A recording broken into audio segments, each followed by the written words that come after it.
President Trump appeared on 60 Minutes Sunday night, 1 year after suing the CBS show over the editing of a Kamala Harris interview, and he was well aware that his answers would similarly be trimmed for time. "You don't have to use that one," Trump remarked after an awkward exchange with interviewer Norah O'Donnell about crime in Washington, D.C. "You don't have to put this on, because I don't want to embarrass you," Trump said at another point while praising the new owners of CBS. The news magazine's producers evidently agreed that those moments weren't the most newsworthy.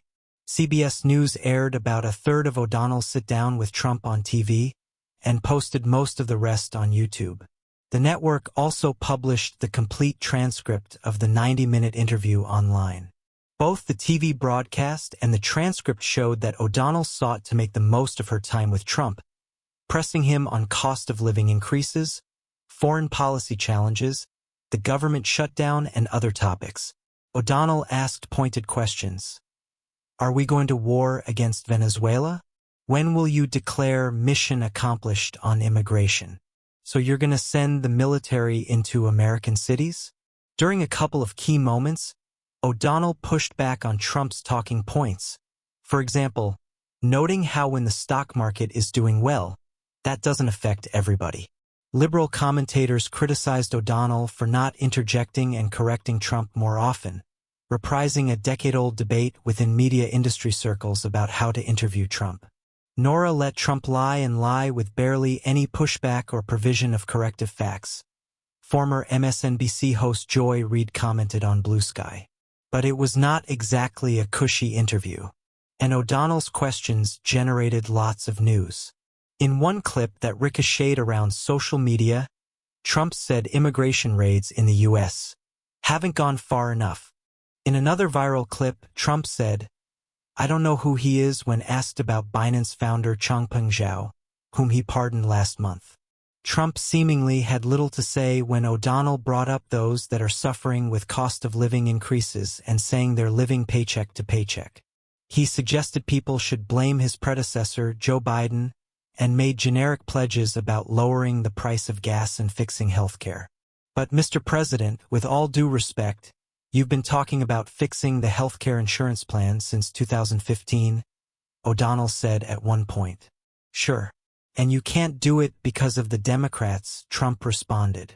Sit-down interviews with Trump have been few and far between during his second term, so every question and every answer gets attention.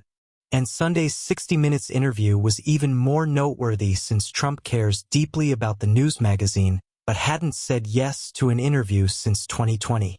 Trump fielded O'Donnell's questions on Friday, 1 year to the day after he filed a frivolous lawsuit against 60 Minutes over its pre-election interview with Harris. The lawsuit, along with Trump's public attacks and threats against CBS station licenses, shook the network and created a conundrum for parent company Paramount, which needed the Trump administration's approval for its then-pending merger with Skydance Media.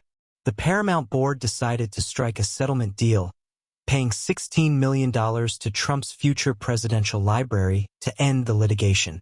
The settlement was widely criticized, including by journalists and entertainers at CBS.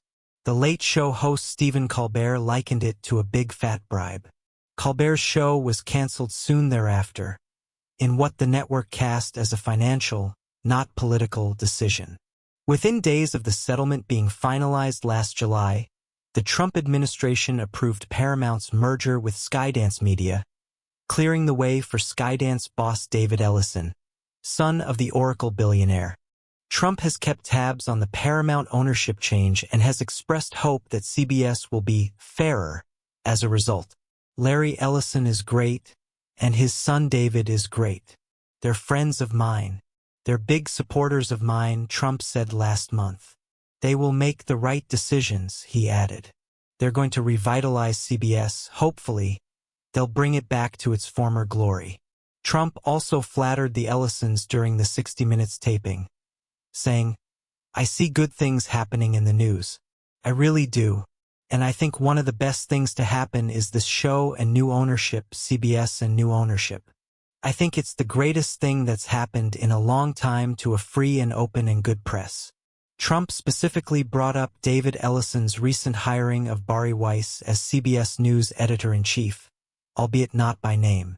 The young woman that's leading your whole enterprise is a great, from what I know. I don't know her, but I hear she's a great person, Trump said after bringing up the Paramount settlement.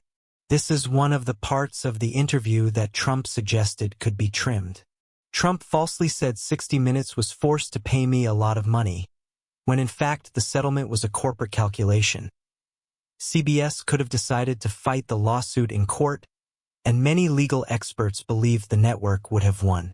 Trump also misstated the timeline, claiming the Harris interview was election-changing 2 nights before the election, when in fact it aired 1 month before Election Day.